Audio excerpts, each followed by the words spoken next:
کہ میں ملازمت کس طرح حاصل کرتی ہوں۔ اگر یہ فلیٹ مخدوش ہو گیا تو مطمئن رہو، مسٹر جوشو سے میرا رابطہ کسی نہ کسی طرح قائم رہے گا۔ اپنے مشن سے نمٹنے کے بعد یا اس کے دوران اگر تمہیں تہذیب کی ضرورت ہو تو پہلے اس فلیٹ سے رجوع کرنا، اور اگر یہاں نہ ملوں تو جوشو سے، تہذیب نے کہا، اور اس کے ان الفاظ سے میں کافی حد تک مطمئن ہو گیا۔ در حقیقت تہذیب پر مکمل اعتماد کیا جا سکتا تھا۔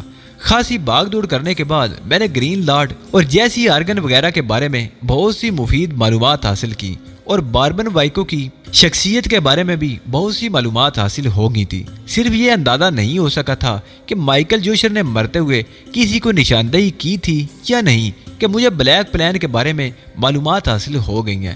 میں دن رات اپنی تیاریوں میں مصروف ہو گیا۔ امریکہ جیسے ملک میں ضرورت کی تمام چیزیں حاصل کر لینا نہایت معمولی بات تھی۔ چنانچہ تقریباً 7 دن کی کوششوں کے بعد میں اس پوزیشن میں آ گیا کہ اپنے مشن پر روانہ ہو سکوں۔ تہذیب ہر مرحلے پر میرے ساتھ تھی اور ان تیاریوں میں پوری مدد بھی دے رہی تھی۔ میں نے اس سے اس کے تاثرات پوچھے تو اس نے افسردہ لہجے میں کہا کہ میرے اور تمہارے درمیان قربتوں اور فاصلوں کا ایک خاص وقت ہے علی۔ شروع سے اگر نگاہ دوڑاؤں تو یہ قربتیں اور فاصلے چل رہے ہیں۔ کیا خیال ہے تمہارا؟ ہاں تہذیب، واقعی تم نے ایک دلچسپ حقیقت کو یاد دلایا ہے۔ اس میں کوئی شک نہیں کہ ہم کبھی بہت دیر تک یکجا نہیں رہ سکے۔ اس کی ایک وجہ ہی ہو سکتی ہے علی، وہ یہ کہ قدرت ہمارے دلوں میں ایک دوسرے کی تڑپ قائم رکھنا چاہتی ہے، تاکہ جب ہم زندگی بھر کے لیے یکجا ہوں تو ہمارے سینوں میں پیار رہے۔ تہذیب نے جذباتی انداز میں کہا، اور میں نے تائیدی انداز میں گردن ہلا دی۔ روانہ ہوتے ہوئے میک اپ کرنے کی ضرورت پیش نہیں آئی، کیونکہ تازہ میک اپ سب کے لیے اجنبی تھا۔ ایک طیارے نے مجھے سانتا ماریا پہنچا دیا۔ سانتا ماریا سے گرین لارڈ کا سفر بدریہ کار ہو سکتا تھا، چنانچہ میں کرائے کی ایک کار میں گرین لارڈ کی طرف روانہ ہو گیا۔ گرین لارڈ دراصل ایک چھوٹا سا قصبہ تھا جس میں واقع ایک فیکٹری میں مجھے جیمز پوکر سے رابطہ قائم کرنا تھا۔ مائیکل جوشر کے ہاں سے حاصل کی ہوئی معلومات کے مطابق اس فیکٹری میں جیمز پوکر ٹیکنیکل انجینئر کی حیثیت رکھتا تھا۔ کرائے کی کار ہی نے مجھے فیکٹری پر چھوڑا اور میں اپنا مختصر سا سامان اٹھائے ہوئے فیکٹری میں داخل ہو گیا۔ ریسیپشن سے میں نے جیمز پوکر کے بارے میں معلومات حاصل کی تو مجھے پتا چلا کہ وہ فیکٹری امیریا ہی میں ایک خوبصورت مکان میں رہتا ہے۔ ایک شخص نے اس مکان تک میری رہنمائی کی۔ فیکٹری میں بڑے بڑے کارکنوں کے لیے خوبصورت ایک منزلہ بنگلے بنے ہوئے تھے۔ بنگلہ نمبر 6 کے دروازے پر میں نے ہلکی سی دستک دی تو اندر سے کوئی آواز نہیں سنائی دی۔ دوسری اور تیسری دستک کے بعد میں نے الجھے ہوئے انداز میں دروازے کو اندر کی طرف دھکیلا تو دروازہ کھل گیا۔ میں نے حیران ہونے والے انداز میں پلکیں جھپکائیں اور پھر دروازے کے اندر قدم رکھ دیا۔ کوئی ہے یہاں؟ مسٹر جیمز پوکر، کیا آپ یہاں موجود ہیں؟ میں نے زور سے آوازیں لگائیں، لیکن خاموشی اور سناٹے کے علاوہ اور کچھ نہیں تھا۔ چند قدم آگے بڑھ کر صورتحال کا جائزہ لینے کے لیے جب میں نے نگاہیں ادھر ادھر دوڑائیں تو حال کے ایک تاریک گوشے میں مجھے ایک انسانی بدن نظر آیا۔ اس سے قبل کہ میرے ذہن میں یہ خیال پیدا ہوتا کہ ممکن ہے پوکر اس وقت فیکٹری کے اندرونی حصے میں ہو اور دیر سے واپس آئے، لیکن اس انسانی بدن کو دیکھ کر میں بری طرح چونک پڑا۔ میں نے دیوار پر سوئچ کی تلاش میں نگاہیں دوڑائیں اور سوئچ مجھے نظر آ گیا۔ کمرے میں تیز روشنی ہوئی تو وہ تاریک سایہ بھی روشن ہو گیا جس میں یہ انسانی بدن نظر آ رہا تھا۔ برق رفتاری سے میں آگے بڑھا اور اس کے قریب پہنچ گیا۔ اگر میرا اندازہ غلط نہیں تھا تو یہ جیمز پوکر ہی تھا۔ میں گھٹنوں کے بل بیٹھ کر اسے ہلانے جھلانے لگا، لیکن اس کا بدن سرد اور بے جان تھا۔ یہ تو بڑی خوفناک بات ہے، میں نے سوچا۔ مردہ شخص کے خد و خال میں نے ذہن میں اچھی طرح بسا لیے۔ یہ اندازہ لگانا تھا کہ یہ جیمز پوکر ہی ہے یا کوئی اور۔ بڑی عجیب سی صورتحال ہو گئی تھی، سمجھ میں کچھ نہیں آ رہا تھا۔ میں نے یہ اندازہ لگانا چاہا کہ اس شخص کی موت کس طرح واقع ہوئی ہے۔ بدن کے کسی حصے پر کوئی زخم نظر نہیں آ رہا تھا، لیکن اس کی گردن ایک خاص انداز میں مڑی ہوئی تھی۔ میں نے جھک کر غور سے دیکھا تو گردن پر ایک باریک سا نشان نظر آیا جو اس کی پوری گردن کے گرد نظر آ رہا تھا، اور اس کے بعد مجھے اس کی موت کا سبب معلوم ہو گیا۔ کسی مضبوط تار سے اس کی گردن کو اس وقت تک دبایا گیا تھا جب تک کہ اس کی جان نہ نکل گئی۔ یہ خوفناک صورتحال میری گردن میں پھندا بن سکتی تھی، اور فوری طور پر میں یہ سمجھنے سے قاصر تھا کہ اس کے قاتل کون ہے۔ یہ بھی ہو سکتا تھا کہ اس قتل کا تعلق کسی بالکل ہی غیر متعلق بات سے ہو، لیکن اس وقت ذرا سی لغزش مجھے مصیبت میں پھنسا سکتی تھی۔ میرا ذہن تیزی سے کام کر رہا تھا۔ میں نے اپنا سامان وہیں فرش پر رکھا اور اشاریہ 2 واٹ کا پستول ہاتھ میں لے کر، جس کی نال پر بہترین سائلنسر لگا ہوا تھا، ہال سے باہر نکل آیا۔ جس برق رفتاری سے ممکن ہو سکتا تھا، میں نے اس چھوٹے سے بنگلے کا معائنہ کر لیا۔ یہ ہال ڈرائنگ روم کی حیثیت رکھتا تھا۔ اس کی بائیں سمت ایک سیٹنگ روم تھا، دائیں سمت بیڈ روم اور پھر کچن وغیرہ، لیکن پوری عمارت میں جیمز پوکر کی لاش کے علاوہ اور کوئی نظر نہیں آیا تھا۔ اس شخص کے بارے میں یہ تصدیق کرنا تھی کہ یہی جیمز پوکر ہے کہ ایک کمرے میں اس کی بڑی سی تصویر دیوار پر آویزاں تھی۔ میں اسے اپنی بدقسمتی کہہ سکتا تھا کہ جیمز پوکر سے میں وہ معلومات حاصل نہیں کر سکا جس کے لیے اس تک پہنچا تھا، بلکہ یہاں تو الٹی آنتیں گلے پڑ رہی تھی۔ مجھے اصولاً اس وقت یہی کرنا تھا کہ جس طرح بھی ممکن ہوتا یہاں سے نکل جاتا، لیکن میں نے ایسا نہیں کیا۔ یہاں تک آنے اور ان حالات کا خطرہ مول لینے کے بعد کچھ نہ کچھ کر کے ہی یہاں سے نکلنا چاہیے تھا۔ میں نے بیرونی دروازہ اندر سے بند کیا، اس کے بعد اس عمارت کی تلاشی لینے لگا۔ خاص طور سے میں نے ایسی جگہوں کو منتخب کیا تھا جہاں کاغذات وغیرہ ہو سکتے تھے۔ کافی تگ و دو کے بعد میں ایک ایسی تجوری کی تلاش کرنے میں کامیاب ہو گیا جو ایک میکنزم کے تحت کھلی تھی اور دیوار میں نصب تھی۔ تجوری کو کھولنا میرے لیے مشکل ثابت نہ ہوا۔ اس میں کچھ کرنسی موجود تھی جسے میں نے ہاتھ بھی نہیں لگایا۔ البتہ وہ فائل میرے لیے دلچسپی کا باعث بنے تھے جو بڑی احتیاط سے پیکٹوں میں بند کر کے رکھے گئے تھے، اور انہی میں مجھے ایک پیکٹ پر بلیک پلان لکھا ہوا نظر آ گیا۔ خدا کی قدرت کا تو میں ہمیشہ سے ہی قائل تھا۔ مجھے ہر لمحے یہ احساس رہا تھا کہ میری اپنی حیثیت تو کچھ بھی نہیں، لیکن غیبی قوتیں میری مددگار اور نگراں رہتی ہیں اور مجھے جگہ جگہ کامیابی سے ہمکنار کرتی ہیں۔ بلیک پلان کی فائل کا ہی اس طرح مل جانا ایسی ہی قوت کا کرشمہ تھا۔ میں نے اس پیکٹ کو اپنے قبضے میں کر لیا اور پھر دوسرے پیکٹوں پر لکھے ہوئے نام پڑھنے لگا۔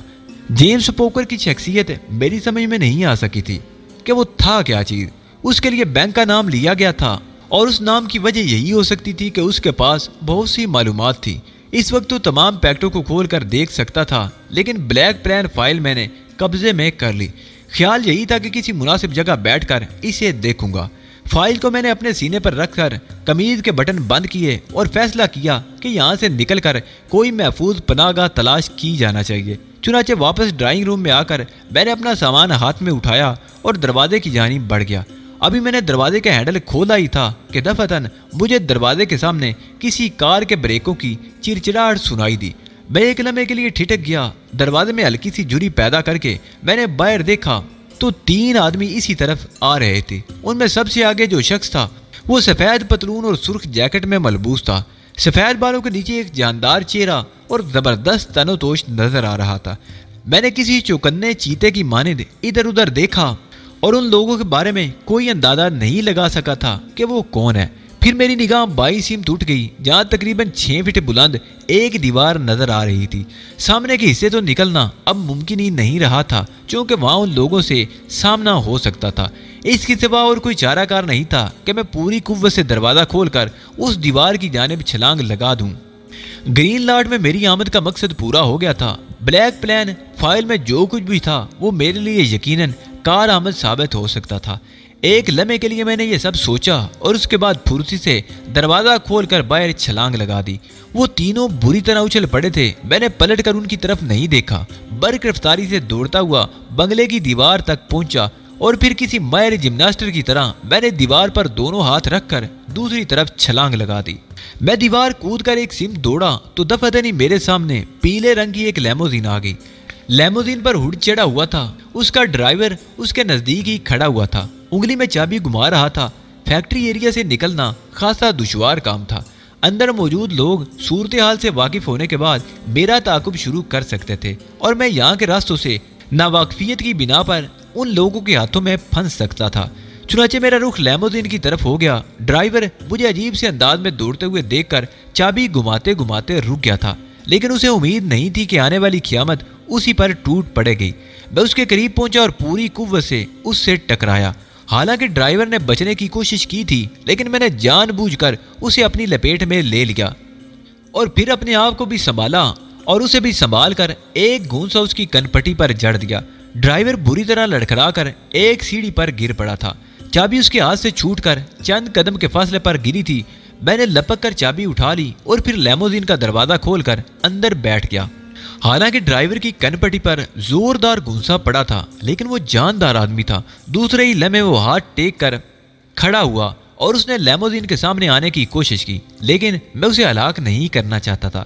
چنانچہ میں نے فوراً لیموزین کو ریورس گیئر میں ڈال کر تھوڑا سا پیچھے کیا اور اس کے بعد اس کا رخ فیکٹری کے گیٹ کی جانب کر دیا۔ اندر داخل ہوتے ہوئے میں نے دیکھا کہ فیکٹری کے گیٹ کے دونوں بڑے بڑے پٹ کھلے ہوئے ہیں اور شاید کھلے ہی رہتے تھے۔ میں لیموزین سامنے والی سڑک پر لایا اور مین گیٹ کی طرف نگاہ دوڑائی تو اس وقت بھی گیٹ کھلا ہوا تھا۔ لیموزین سنسناتی ہوئی تیر کی طرح گیٹ سے باہر نکل گئی۔ دروازے کے دونوں سمت کھڑے ہوئے آدمی اچھل کر پیچھے ہٹ گئے تھے۔ صورتحال کا انہیں کوئی اندازہ نہیں تھا اور عقب میں کیا ہو رہا تھا اس کا اندازہ مجھے نہیں تھا۔ میرا مقصد تو اس وقت صرف یہ تھا جس طرح بھی ممکن ہو سکے میں یہاں سے دور نکل جاؤں۔ گرین لارڈ اور اس کے نوا کے بارے میں مجھے کچھ بھی معلومات حاصل نہیں تھی، چنانچہ جس سمت بھی منہ اٹھا کار دوڑاتا چلا گیا۔ ایک سیدھی سڑک میرے سامنے تھی جس کے بارے میں نہیں جانتا تھا کہ اس کا اختتام کہاں ہوگا۔ اسی دوران میں نے اپنے سامان کو نہیں چھوڑا تھا۔ یہ سامان تو میرے لیے انتہائی قیمتی حیثیت رکھتا تھا اور اسی کی وجہ سے میری جیت تھی۔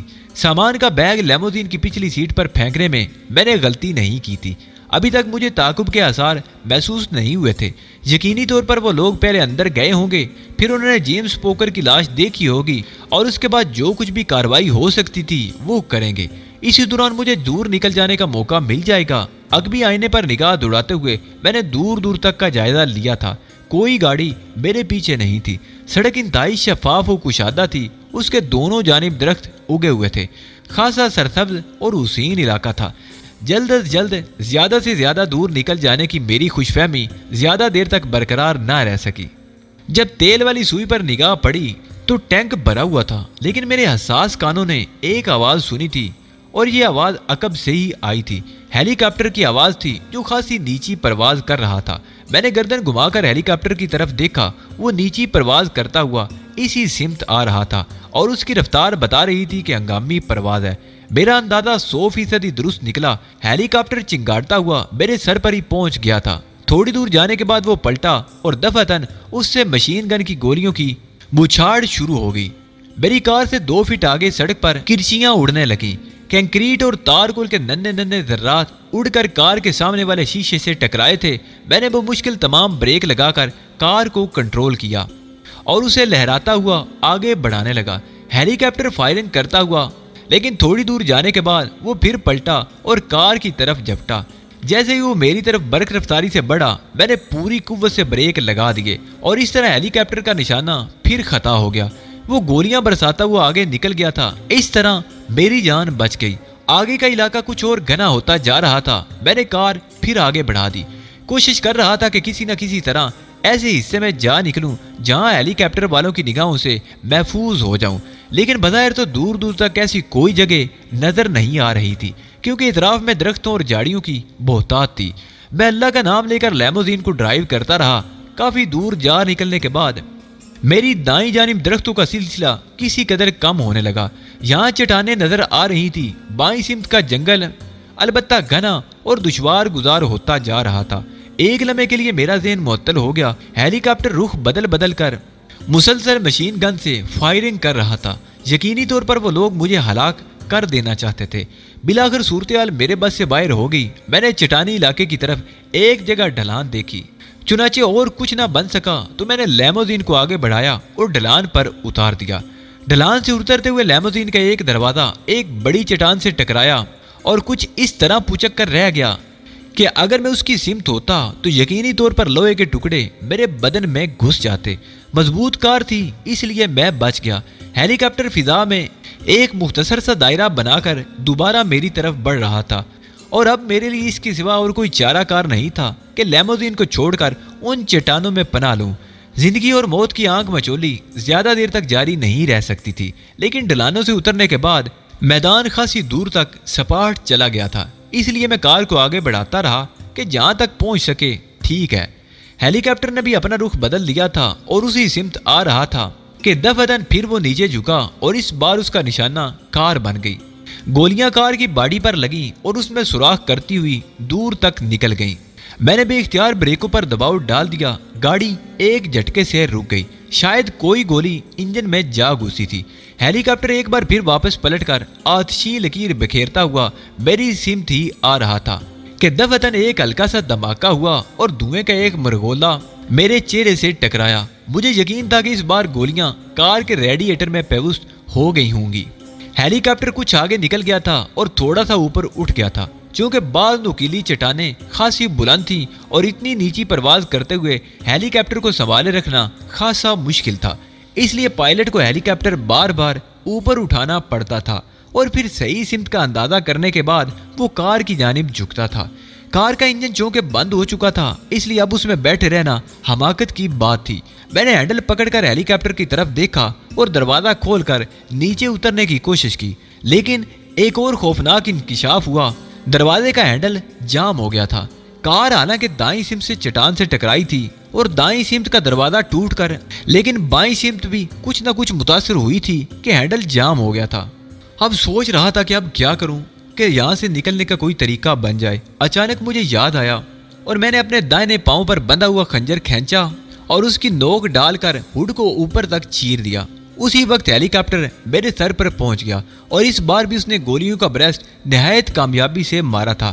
اگر میں پھٹے ہوئے ہڈ سے ایک دم پوری قوت سے باہر چھلانگ نہ لگا دیتا تو میری موت یقینی تھی، کیونکہ اس بار وہ ڈرائیونگ سیٹ کو نشانہ بنا چکے تھے۔ نوکیلی جھاڑیوں نے میرا استقبال کیا اور میرے ہاتھ پاؤں بری طرح چھل گئے۔ میں زمین پر گرا تو کوئی لمبا کانٹا میرے دائیں کولے میں گھس گیا اور شدید تکلیف ہونے لگی، لیکن اس وقت اس تکلیف پر توجہ دینے کا موقع نہیں تھا۔ میں نے ان خاردار جھاڑیوں میں دور تک دوڑ کر ہیلی کاپٹر کے نشانے سے اپنی جان بچائی تھی۔ موت میرے ساتھ ساتھ سفر کر رہی تھی، مگر میں اس سے ہار ماننے کے لیے تیار نہیں تھا۔ میں جھاڑیوں کے خاردار ہونے کے باوجود ان کے درمیان دوڑتا ہوا کسی ایسی جگہ کی تلاش میں سرگرداں تھا جہاں مجھے پناہ مل جائے۔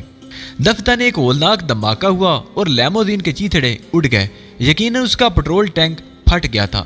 پھر فوراً ہی 2-3 دھماکے اور ہوئے اور لیموزین سے سرخ شعلے بلند ہونے لگے۔ پوری گاڑی ان شعلوں کی لپیٹ میں آ گئی تھی۔ ان دھماکوں نے مجھے آگے بڑھنے سے روک دیا تھا، لیکن تھوڑی دیر کے بعد میں پھر حرکت میں آ گیا۔ گاڑی تباہ کرنے کے بعد ان لوگوں نے یہ یقین نہیں کر لیا ہوگا کہ میں بھی اسی گاڑی کے ساتھ ساتھ فنا ہو گیا ہوں۔ میں نے ہیلی کاپٹر کو ایک لمبا سا چکر لگا کر اس بار کچھ آگے جاتے ہوئے دیکھا تھا اور میری آنکھیں حیرت سے پھیل گئی تھی کہ کیا ان لوگوں کو یقین ہو گیا تھا کہ میں بھی لیموزین کے ساتھ ہی ہلاک ہو گیا ہوں؟ اگر ایسی بات ہے تو لطف آ جائے گا۔ ان بدحواس لوگوں نے شاید مجھے کار سے باہر چھلانگ لگاتے ہوئے نہیں دیکھا تھا، لیکن ابھی یہ صرف ایک مفروضہ تھا۔ کچھ نہیں کہا جا سکتا تھا کہ ان لوگوں کا اگلا قدم کیا ہوگا۔ ہیلی کاپٹر کی آواز معدوم ہوتے ہوتے ختم ہو گئی۔ بظاہر اندازہ یہ ہوتا تھا کہ وہ لوگ چلے گئے ہیں، لیکن میں خوش فہمی کا شکار نہیں تھا۔ لیموزین مکمل طور پر تباہ ہو چکی تھی اور اس کی آگ اب بھی بلند ہو رہی تھی۔ دبوں کے مرغولے فضا میں اٹھ رہے تھے، جس کی وجہ سے فضا میں کافی کثافت پھیل گئی تھی۔ رفتہ رفتہ شام بھی ہوتی جا رہی تھی۔ میں نے جب یہ محسوس کیا کہ اب فی الحال مجھے کوئی خطرہ نہیں، تو پھر ایک جگہ جھاڑیوں میں رک کر سانس درست کرنے لگا اور پھر اپنے بدن میں چوبے ہوئے کانٹوں کی طرف توجہ دی۔ کولے میں چوبا ہوا بڑا کانٹا سب سے زیادہ تکلیف دے رہا تھا۔ میں نے اسے باہر کھینچا تو وہ تقریباً 1.25 انچ لمبا تھا اور اس کا آدھا حصہ میرے بدن میں گھس گیا تھا۔ اسے نکالنے کے بعد تکلیف میں کمی ہو گئی تھی۔ باقی جسم پر پڑی ہوئی خراشوں سے بھی ہلکا ہلکا خون رس رہا تھا۔ رات کی سیاہی نے آن کی آن میں ماحول کو اپنی لپیٹ میں لے لیا۔ میں نے اپنی جگہ چھوڑ دی اور لیموزین کے قریب پہنچ گیا۔ ہر چند کے تاریکی مکمل پھیل چکی تھی، لیکن ابھی اتنا اندھیرا نہیں ہوا تھا کہ قرب و جوار کا ماحول نظر نہ آ سکے۔ تھوڑے ہی فاصلے پر میرا بیگ پڑا ہوا تھا، جو غالباً دھماکے کی وجہ سے اچھل کر باہر آ گیا تھا۔ اس کا ایک حصہ کسی قدر جل گیا تھا، لیکن اندرونی سامان محفوظ تھا۔ میری خوش قسمتی کی انتہا نہ رہی، کیونکہ اس بیگ کی مجھے اشد ضرورت تھی۔ لباس وغیرہ کا کوئی مسئلہ نہیں تھا، لیکن جو دوسری اہم چیزیں تھیں انہیں نکالنا ضروری تھا۔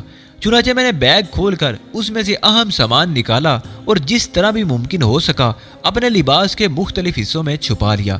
اگر ان لوگوں کو میری موت کی تصدیق منظور ہوئی تو وہ یقیناً لیموزین کے آس پاس میری لاش کو تلاش کریں گے۔ چنانچہ لیموزین سے دور ہٹ جانا زیادہ بہتر تھا۔ اب مسئلہ یہ پیدا ہوتا تھا کہ اس علاقے میں کوئی ایسی جگہ تلاش کی جائے کہ جہاں سے صحیح راستہ دریافت ہو سکے۔ میں بھی کسی جال میں نہیں پھنسنا چاہتا تھا اور کوئی رسک نہیں لے سکتا تھا۔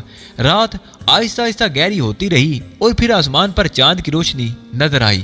میں اپنی جگہ سے ہٹ کر وہاں سے آگے بڑھ گیا، لیکن ابھی مجھے سفر کرتے ہوئے زیادہ وقت نہیں گزرا تھا کہ دفعتاً ہواؤں کے دوش پر کچھ آوازیں سنائی دی۔ میں اپنی جگہ ٹھٹک کر رک گیا، گویا میرا اندازہ غلط نہیں تھا۔ وہ لوگ یہ سوچ کر مطمئن نہیں ہو گئے تھے کہ لیموزین تباہ ہو گئی ہے، وہ مجھے تلاش کر رہے تھے اور یوں محسوس ہوتا تھا جیسے میرا ان سے زیادہ فاصلہ نہ ہو۔ میں نے اپنے آپ کو جھاڑیوں میں محفوظ کر لیا، لیکن ان کے قدموں کی آوازیں مجھے قریب ہی سنائی دے رہی تھیں۔ میں جھاڑیوں میں اچھی طرح چھپ گیا، پھر کسی کی باری آواز سنائی دی، ٹارچیں نہیں ہیں تمہارے پاس، چاند کی روشنی تمہاری معاونت نہیں کر سکے گی۔ اور دوسرے لمحے 5-6 تیز روشنی والی ٹارچیں روشن ہو گئیں۔ وہ جھاڑیوں پر ٹارچیں ڈال کر مجھے تلاش کر رہے تھے اور ٹارچوں کی روشنیاں آہستہ آہستہ ایک ایک جھاڑی کو کوریدتی ہوئی میری جانب بڑھ رہی تھی۔ اب انتظار بے سود تھا، ہاتھ پر ہاتھ رکھ کے بیٹھے رہنے کا مطلب یہ تھا کہ اطمینان سے مجھے انہی جھاڑیوں میں مار لیا جائے۔ اس لیے میں نے اپنی جگہ سے رینگنا شروع کر دیا۔ تھوڑے ہی فاصلے پر ایک ڈھلوان شروع ہو گئی تھی جو نیچے علم نہیں کہ کہاں تک چلی گئی تھی۔ خاصی پھسلن ڈھلوان تھی، اپنے آپ کو سنبھالنا بڑا مشکل تھا۔ اگر وہاں جھاڑیاں نہ ہوتی تو کہیں سے بھی پھسل کر نہ جانے کتنی گہرائیوں میں پہنچ سکتا تھا۔ ٹارچوں کی روشنی اب اس جھاڑی سے آگے بڑھ آئی تھی جہاں چند لمحے میں پہلے موجود تھا۔ تھوڑی دیر تک میں اسی طرح آگے بڑھتا رہا اور پھر میرے سامنے ایک چٹان حائل ہو گئی۔ آگے راستہ تقریباً بند ہو گیا تھا۔ چٹان پر چڑھے بغیر دوسری طرف اترنا ممکن نہیں تھا۔ اگر میں چٹان پر چڑھتا تو ان کی ٹارچوں کی روشنیوں کی زد میں آ جاتا۔ فوری طور پر کوئی بات ذہن میں نہیں آئی کہ کیا کرنا چاہیے۔ ہر طرف پھیلی ہوئی چاندنی کے علاوہ ٹارچوں کی روشنیاں بھی میرے لیے خطرے کا باعث بنی تھی جو مسلسل میرا تعاقب کر رہی تھی۔ چاند ایک لمحے کے لیے بادلوں میں چھپا تو میں نے چٹان پر چڑھنے کا خطرہ مول لے ہی لیا اور اس پھرتی سے اوپر چڑھا کہ مجھے خود بھی اندازہ نہیں ہو سکا۔ میں چٹان کے اوپر پہنچ گیا اور اسی وقت روشنیاں چٹان پر پڑی، لیکن میں ان کی زد سے اوپر تھا۔ دوسری طرف تھوڑا سا سپاٹ حصہ نظر آ رہا تھا۔ دفعتاً کوئی زور سے چیخا۔ الفاظ تو میری سمجھ میں نہیں آ سکے، لیکن ٹارچوں کی روشنیاں ایک دم بلند ہو گئیں۔ میں پھرتی سے چھلانگ لگا کر آگے بڑھ گیا تھا۔ میں نے ان لوگوں کو دیکھ لیا تھا جو مجھے چٹان پر چڑھتے دیکھ چکے تھے۔ پوری طرح مسلح افراد تھے۔ فوراً ہی مجھے گولیوں کی آوازیں سنائی دی اور پھر وہ چاروں طرف سے سمٹا کر اس چٹان کی جانب متوجہ ہو گئے۔ میں جس حد تک آگے بڑھ سکتا تھا بڑھتا رہا، لیکن وہ اوپر آ گئے تھے اور روشنیاں کسی بھی لمحے مجھے اپنی گرفت میں لینے والی تھیں۔ اسی وقت ایک تناور درخت نے میری مدد کی اور میں نے اپنے آپ کو اس کے تنے کے پیچھے چھپا لیا۔ صرف ایک لمحہ گزرا تھا کہ ٹارچ کی روشنی عین اسی جگہ پڑی جہاں میں چند لمحے قبل موجود تھا۔ انہوں نے مجھے درخت کے تنے پیچھے چھپتے ہوئے نہیں دیکھا تھا، لیکن ان کا رخ اسی طرف تھا اور اب مجھے کچھ نہ کچھ کرنا ہی تھا۔ دوسرے لوگ شاید مختلف حصوں میں نکل گئے تھے، لیکن دو افراد اسی سمت آ رہے تھے جہاں میں چھپا ہوا تھا۔ پھر جیسے ہی ایک آدمی اس درخت کی طرف آیا، میں نے برقی سی تیزی سے اپنا ایک ہاتھ آگے بڑھا کر اس کے منہ پر جما دیا اور اسے اپنی جانب کھینچ لیا۔ اس سے پہلے کہ وہ ہاتھ پاؤں مار سکتا، میں اس کے نرخرے پر دونوں انگوٹھے رکھ کر اس قوت سے دبائے کہ اس کی ہلکی سی آواز بھی نہ نکل سکی۔ میرے انگوٹھے گویا اس کے نرخرے میں گھس گئے تھے۔ چند لمحوں کے اندر اندر اس کا بدن تشنجی انداز میں ہو کر نارمل ہو گیا۔ دوسرے آدمی کو شاید ابھی تک صورتحال کا اندازہ نہیں ہو سکا تھا، لیکن جب میں نے اسے چھوڑا تو وہ ایک دم زمین پر گر پڑا اور دوسرے آدمی نے اس کی آواز سنتے ہی پھرتی سے درخت کی سمت کا رخ کیا۔ لیکن میں نے زمین پر لوٹ لگا کر اپنے آپ کو اس کی امکانی فائرنگ سے بچایا اور ساتھ ہی اس کی ٹانگوں کو اپنی لپیٹ میں لے کر اس کو نیچے گرا دیا۔ پھر دوسرے ہی لمحے میں اس شخص کے اوپر سوار تھا اور اس بار میں نے اپنے لمبے چاقو کی دھار اس آدمی کے حلق پر پھیر دی۔ میرا ہاتھ کا دباؤ زبردست تھا، چنانچہ گردن اس طرح کٹ گئی کہ وہ خرخرانے کے سوا کوئی آواز بھی نہ نکال سکا۔ دوسرے لوگ ابھی تک اس طرف متوجہ نہیں تھے، البتہ سب کے سب چٹان پر چڑھ آئے تھے اور ٹارچوں کی زبانیں ہر طرف زمین چاٹ رہی تھی۔ میں نے چند لمحات رک کر صورتحال کا جائزہ لیا۔ میں یہ جاننے کی کوشش کر رہا تھا کہ ان لوگوں نے کون کون سے علاقے کو کور کر رکھا ہے۔ کسی ایسی سمت کی تلاش تھی جو ان سے خالی ہو اور اس کے لیے اسی درخت کی سیدھ مناسب محسوس ہوئی۔